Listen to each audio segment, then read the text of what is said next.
So welcome. We'll begin with the traditional opening prayers, and they're particularly significant for today's slogan, which speaks to keeping the refuge vow and the bodhisattva vow. All sentient beings, especially those enemies who hate me, obstructors who harm me, and those who create obstacles on my path to liberation and all-knowingness, may they have happiness and be separated from suffering. I will quickly establish them in the most perfect and precious Buddhahood. All sentient beings, especially those enemies who hate me, obstructors who harm me, and those who create obstacles on my path to liberation and all-knowingness, may they have happiness and be separated from suffering. I will quickly establish them in the most perfect and precious Buddhahood. All sentient beings, especially those enemies who hate me, obstructors who harm me, and those who create obstacles on my path to liberation and all-knowingness, may they have happiness and be separated from suffering. I will quickly establish them in the most perfect and precious Buddhahood. So I got a message that we had a little tech issue, so we'll start again, or continue, but start with a different screen. Thus, until I achieve enlightenment, I perform virtuous deeds with body, speech, and mind. Until death, I perform virtuous deeds with body, speech, and mind. From now until this time tomorrow, I perform virtuous deeds with body, speech, and mind. In the Buddha, the Dharma, and the Sangha most excellent, I take refuge until enlightenment is reached. By the merit of generosity and other good deeds, may I attain Buddhahood for the sake of all sentient beings. In the Buddha, the Dharma, and the Sangha most excellent, I take refuge until enlightenment is reached. By the merit of generosity and other good deeds, may I attain Buddhahood for the sake of all sentient beings. Now, this next prayer contains the Bodhisattva vow, and we actually have two lineages of the Bodhisattva vow, Shantideva, which we studied for the whole coronavirus isolation period, and Asanga. And this version has both the Bodhisattva vow and some of Shantideva's verses in praise of the Bodhisattva vow. As earth and the other elements, together with space, eternally provide sustenance in many ways for countless sentient beings, so may I become sustenance in every way for sentient beings to the limits of space until all have attained nirvana. As the Sugatas of old gave birth to the bodhicitta and progressively established themselves in the training of a bodhisattva, so I too, for the benefit of beings, shall give birth to that bodhicitta and progressively train myself in that discipline. At this moment, my life has become fruitful. I have realized my human life. Today, I am born into the family of the Buddhas. Now I am a child of the Buddhas. From now on, I will forthrightly perform the actions befitting my family. I will act so as not to degrade the faultlessness and discipline of my family. As the Sugatas of old gave birth to the bodhicitta and progressively established themselves in the training of a bodhisattva, so I too, for the benefit of beings, shall give birth to that bodhicitta and progressively train myself in that discipline. At this moment, my life has become fruitful. I have realized my human life. Today, I am born into the family of the Buddhas. Now I am a child of the Buddhas. From now on, I will forthrightly perform the actions befitting my family. I will act so as not to degrade the faultlessness and discipline of my family. As the Sugatas of old gave birth to the bodhicitta and progressively established themselves in the training of a bodhisattva, so I too, for the benefit of beings, shall give birth to that bodhicitta and progressively train myself in that discipline. At this moment, my life has become fruitful. I have realized my human life. Today, I am born into the family of the Buddhas. Now I am a child of the Buddhas. From now on, I will forthrightly perform the actions befitting my family. I will act so as not to degrade the faultlessness and discipline of my family. Just as with a blind man finding a jewel in a heap of dust, thus somehow bodhicitta has been born in me. This is the supreme Amrita which destroys death, the inexhaustible treasure which removes the world's poverty. It is the supreme medicine which cures the world's sickness, the tree which provides rest for beings weary of wandering on the paths of existence. It is the universal bridge on which all travelers may pass over the lower realms, the rising moon of mind which dispels the torment of the kleshas. It is the great sun which puts an end to the obscurity of ignorance, the pure butter which comes of churning the milk of the holy Dharma. For travelers wandering the paths of existence, seeking happiness from objects of enjoyment, it is supreme bliss near at hand, the great feast which satisfies sentient beings.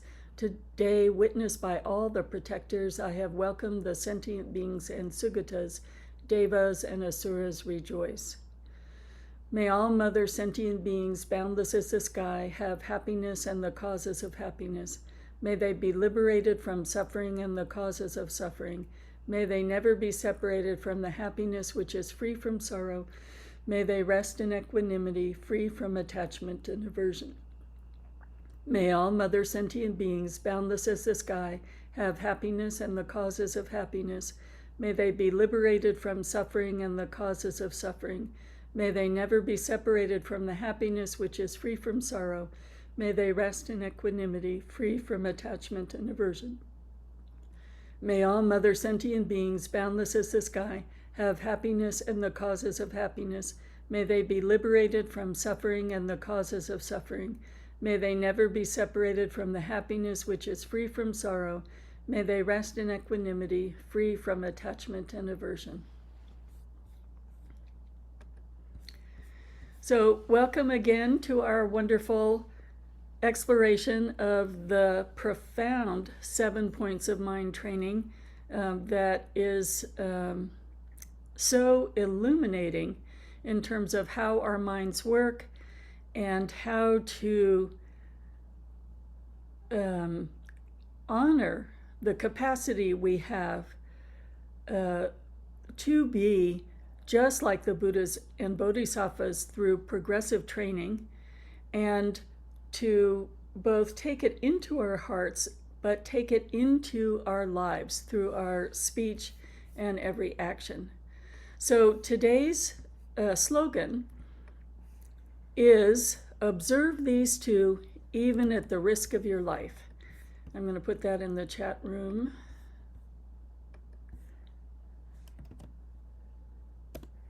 So the two are the refuge and bodhisattva vow. And observe these two even at the risk of your life is to really help us take to heart that this jewel that is within our reach is guarded and illuminated by the refuge and bodhisattva vow. And we can express it very, very simply. The refuge vow, we could say, not committing any evil deeds whatsoever, practicing virtue completely, one's mind is completely tamed. We could say the bodhisattva vow is, if it's painful, breathe it in. If it's delightful, breathe it out. Or accept all losses, give away all victories. So there are ways to just take it in and explain it very simply. But as we become more and more committed to training our minds, as we start to see we feel better, the people we love are happier, more find us more welcome.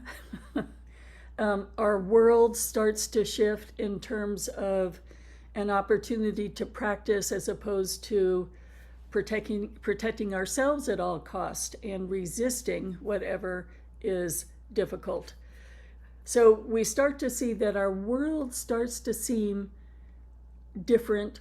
We feel differently, and everyone we love can start to see the change in our hearts.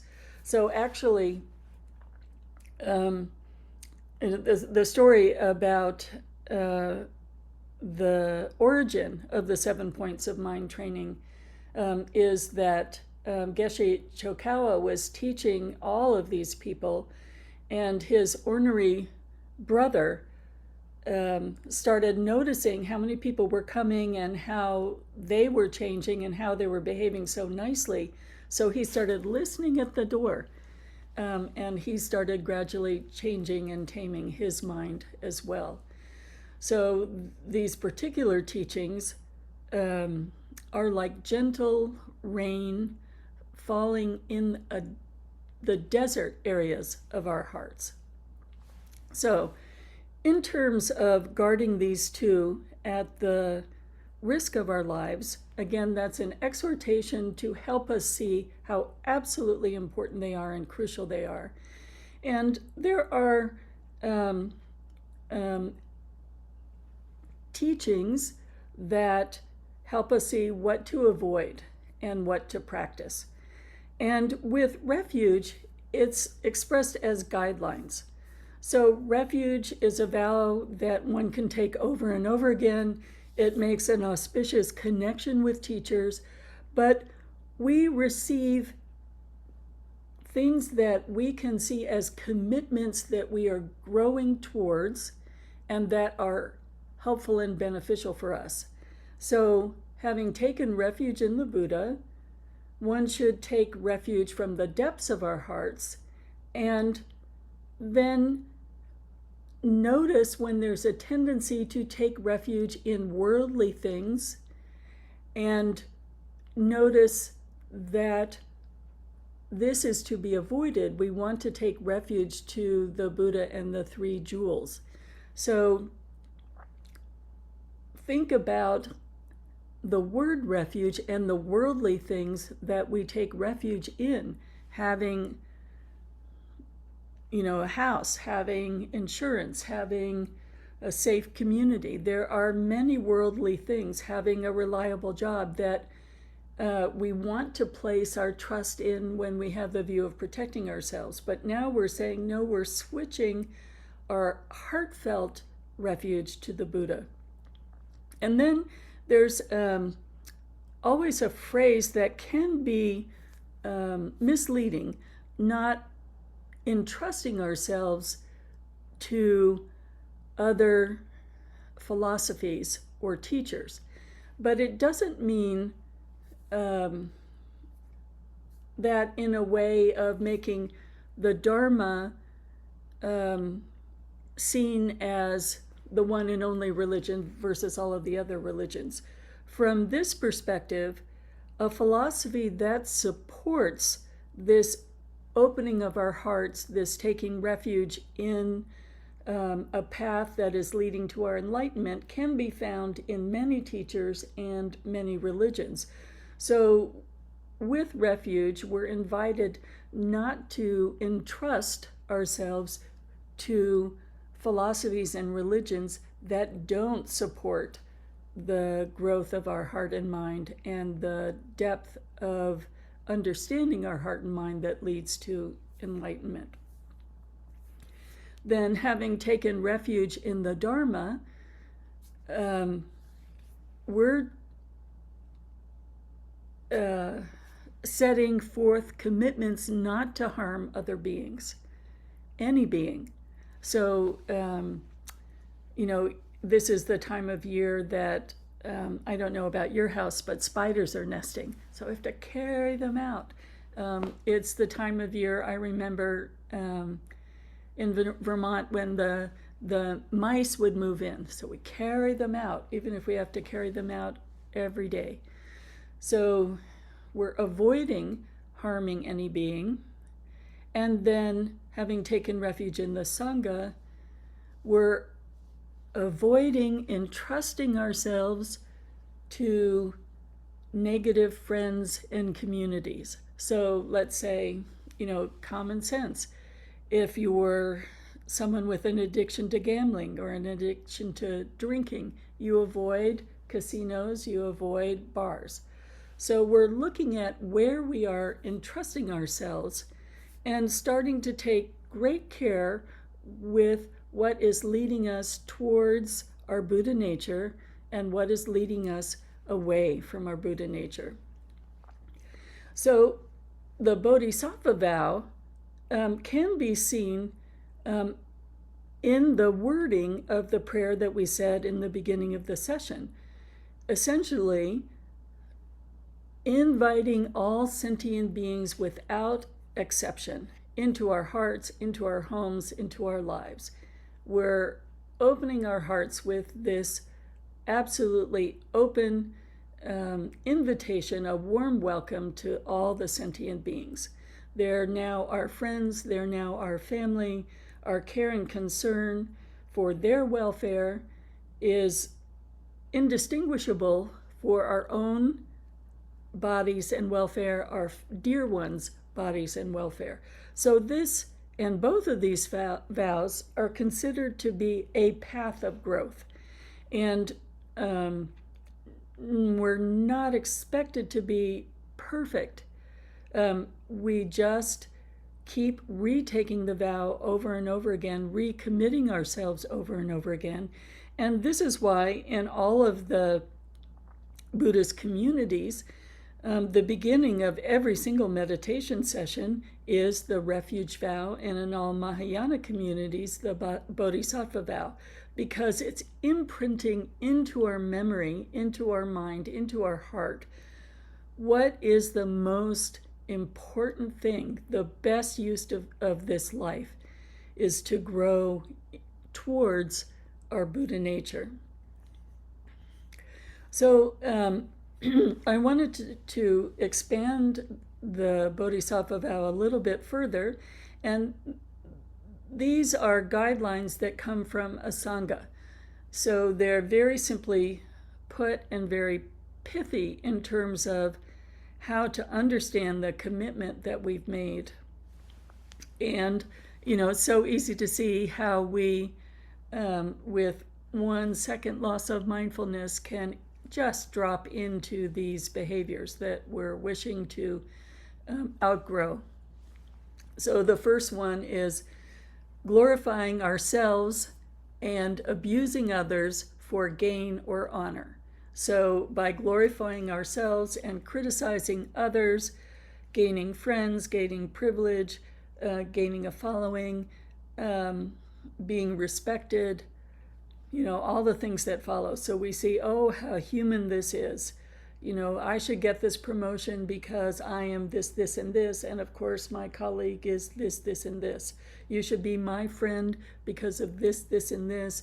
And, why are you hanging out with this person who is this, this, and this? So very easy.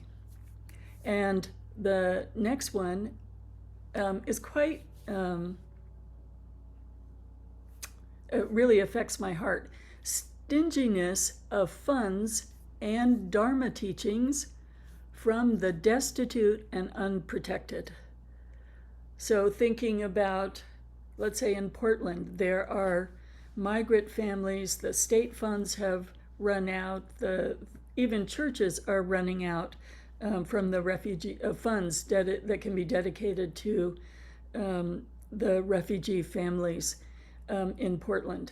And how can, for instance, how can I look at the budget for the donations that come to Vajra Dakini? Can we support one family for even one night? Can we see how far our budget can stretch, as opposed to, we have things to protect, programs to protect, or I personally have things to protect and programs to protect. So a miserliness of funds and or Dharma teachings. So we are training, not only training, but we are bringing these Dharma teachings into our lives so thoroughly that they are one with our heart and mind. So then looking at the suffering that we see in our families, in our communities, in our worlds, how do we express what we're learning and growing from, not what we're reading, not what we're thinking about, but things that we have taken to heart, that we understand the effectiveness because it's changing our lives. How do we help those who are unprotected from the Dharma, not have ever had access to the Dharma? How can we benefit the destitute of joy, the destitute of hope with these Dharma teachings that we are seeing so tremendously beneficial? The fourth is avoiding the Mahayana path and giving false testimony. So, we might want to just say, I'm going to work on just one particular part of the Dharma and the rest of these teachings are too hard. I want to work just with refuge, but the Bodhisattva vow, that feels really hard to me. Or Tong Lin, that feels really hard for me. Or Tong Lin, that's too hard a teaching. I would avoid that for now, and really you should stick with the basics. So giving false testimony about the Dharma path. So setting aside the Bodhisattva vow as opposed to retaking the Bodhisattva vow every day and not giving up hope is a commitment we are making to ourselves on the path to our Buddha nature. It doesn't matter how many times we see that we are imperfect. Even between, we finish at 11, even between 11 and 12, we might have a thought or speak some words, but it's the quality of never giving up and coming back over and over and over again to a belief in our Buddha nature and the path that brings us to our Buddha nature.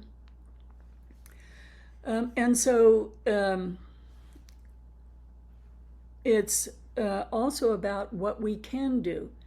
So both with refuge and the Bodhisattva vow, making regular offerings to the three jewels.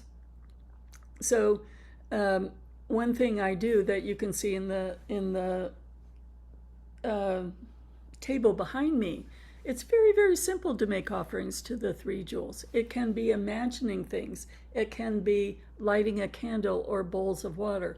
But one habit that I do regularly is when I come home from the grocery store, I put the fruit and vegetables on my altar first. And after leaving them there for 3 or 4 days, then I might use them. But there is a joy in making offerings of just the groceries I bring home. The next, and we're in the more minor ones, abandoning oneself to desire and discontent. So again, that is letting go of the belief and trust in your Buddha nature, saying, oh, okay, it's hopeless. I can't ever get over this particular addiction, or I can't ever get over this depression. I give up. This discontent is going to be with me always, or I'll never be able to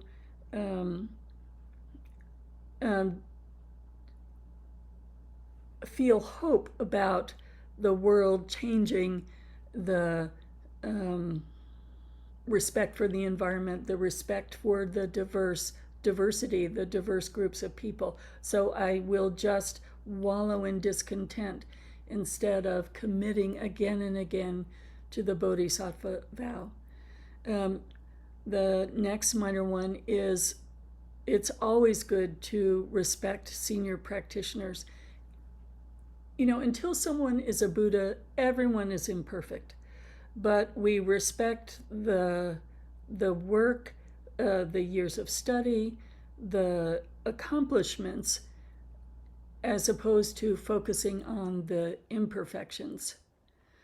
The next one is not answering a sincere question. So in conversations between teachers and students, never getting exasperated with people's struggle to understand, but always being ready and available to respond to a sincere question. And this is one of the reasons, actually, that both in the refuge vow and the bodhisattva vow, you might take the vows in conjunction with lay precepts or monastic precepts. And within those are not taking any alcohol. And it is because we want to be available and accessible all of the time. So we're able to respond with whatever clarity of mind that we have to any sincere question. The next one is not accepting a sincere invitation. So we see that, at any given time, senior practitioners, teachers, and lamas do their best to accept every sincere invitation. So, if you're at a big gathering, so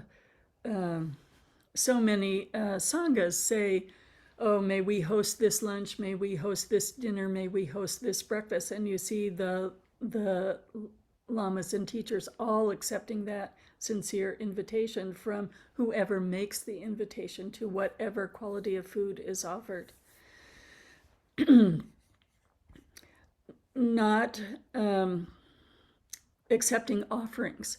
So every offering that comes to you, if it's made by someone who's sincerely making the offering and wishes to accumulate merit, even if it's from the most difficult person in your life or your worst enemy, we're accepting that offering so that they receive the merit and the gentle rain of bodhicitta can move into their hearts.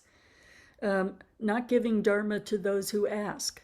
So if one receives a sincere request to teach, one always does one's best to teach.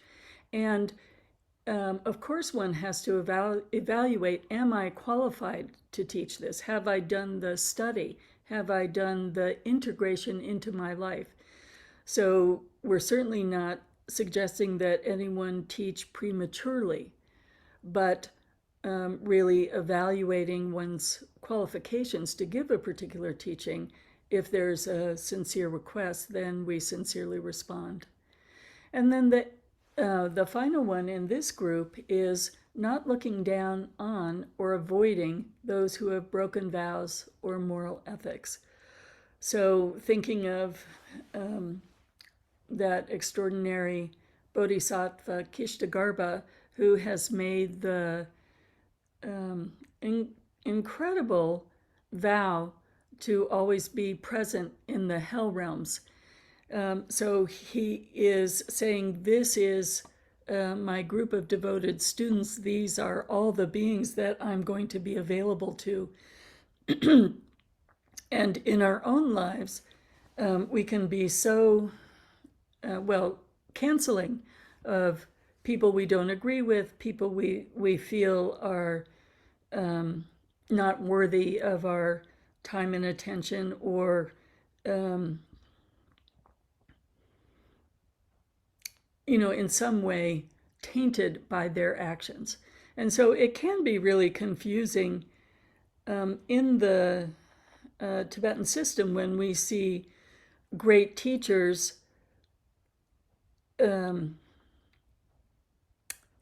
not avoiding teachers who we feel have broken their vows or have given an example of bad behavior, but actually those lamas are following the bodhisattva vow of, it's not keeping silent, it's not making things public about wrongdoings and holding people to standards, but there's no shaming and no person that's beyond redemption. So there is still a welcoming into one's heart of even the most difficult transgressor that one observes. So always being open to all sentient beings. Excuse me. Little hoarseness this morning, but not a problem actually. So these are again guidelines of how to grow in the Dharma, how to grow in the Bodhisattva vow. We see these thoughts and feelings coming up so clearly. And in the same way, we don't shame others, we don't shame ourselves. We're not avoiding ourselves or avoiding contemplating when we're imperfect. We're companions to ourselves and our mind, encouraging ourselves to grow along the path, to ask for help when we need help, to ask for teachings when we need teachings, to come into Dharma communities, to feel the benefit of the Sangha as a group of friends that have the same commitment. So we're entrusting our heart and mind to the Dharma, to the path that is leading to our Buddha nature, that is exemplified in outer teachers, but exists totally in our own heart and mind. So that is a lot this morning to think of, but let's go back to the pith instruction, which is not committing any evil deeds whatsoever, practicing virtue completely, simple understanding of refuge, easy to remember. We're looking at our habitual patterns that want to guide us into discontent, want to guide us into addictions of any kind. And at that moment, we're entrusting ourselves to the Dharma, to outer and inner teachers, and to the Sangha. And then for the Bodhisattva vow, whatever is painful, breathe it in. Right back to Tonglen as the heart practice of the Bodhisattvas. Whatever is delightful, breathe out.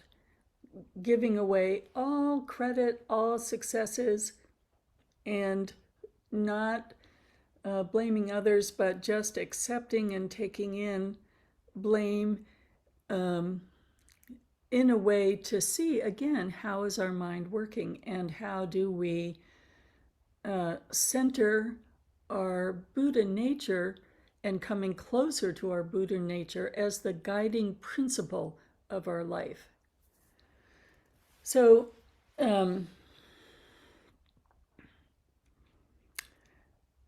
all of these deeper instructions about refuge and about understanding and coming closer to a moment by moment commitment to the guidelines and practices of the vows can be seen in core texts. So the core text of the Kagyu is the jewel ornament of liberation. And the translation that we use is Kenshin Koncha Gelsen. And there are many books on the different kinds of vows that one takes in Buddhism, but the commitments and guidelines also are in the jewel ornament of liberation, and they are in books like Living by Vow or the Three Vows, very easily accessible. And I downloaded a very simple text from on refuge from the Lama Zopa group, and I'll put that on our website along with a reading list on the vows. So if we go back to that prayer that we said at the very beginning that we say each time, I'm going to put the share screen back on.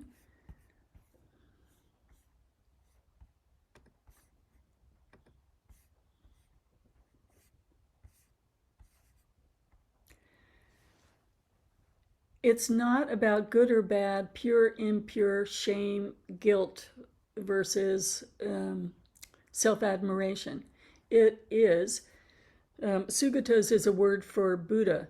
As all the Sugatas gave birth to the bodhicitta, or this vast heart mind of loving kindness and compassion, as they all trained progressively, they established themselves in the training of a bodhisattva, or we could say they committed, or they entrusted, or they took refuge in the three jewels and the training of a bodhisattva. So I too, for the benefit of beings, shall give birth to that bodhicitta and progressively train myself in that discipline. Key word being progressively, without shaming, without guilting, just seeing, oh, I see I have a habitual pattern of mind that always carries me into sarcasm, that always carries me into discontent, that always carries me into addiction.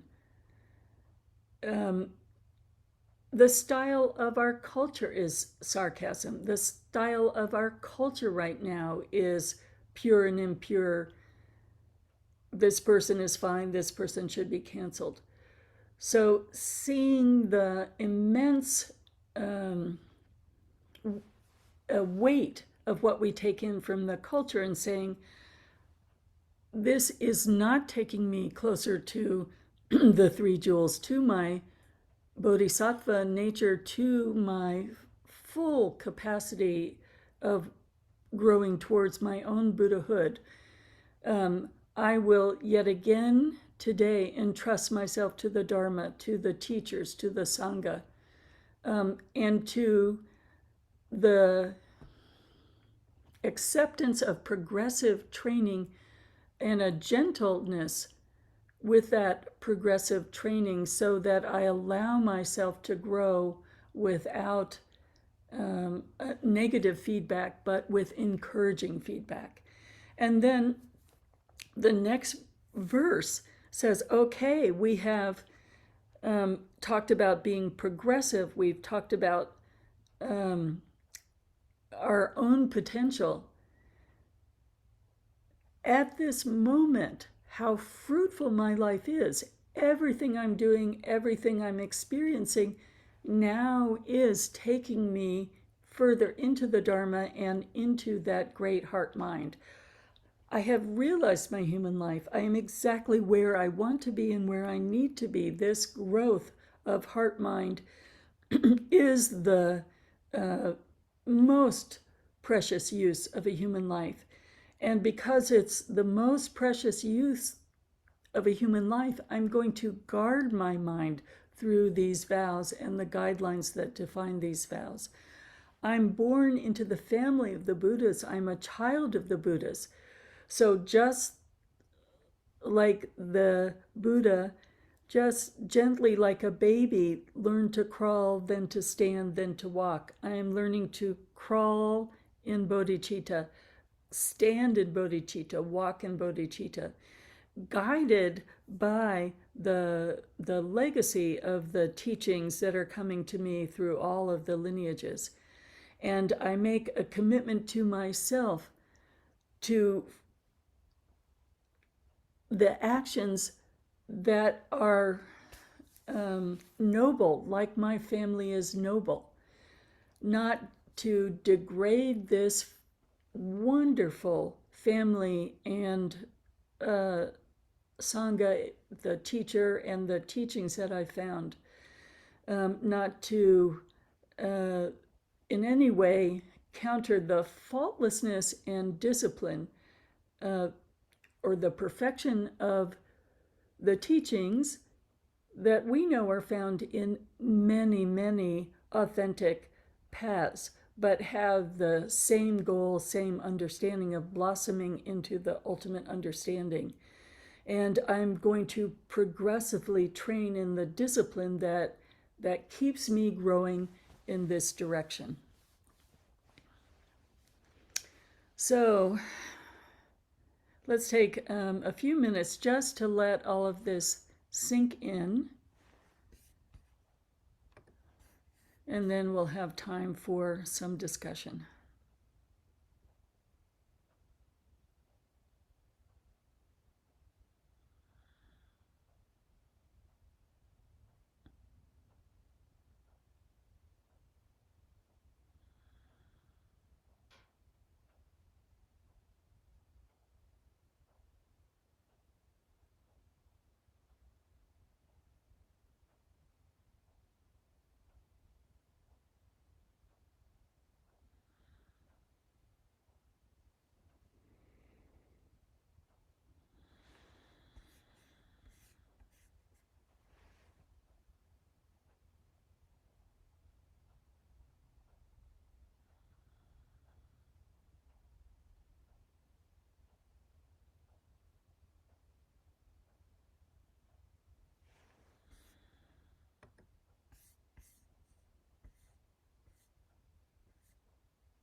So I'll conclude for the Facebook.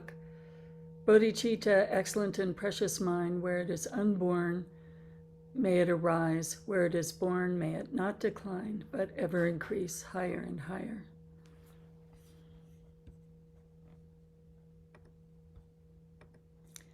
And stopping the recording.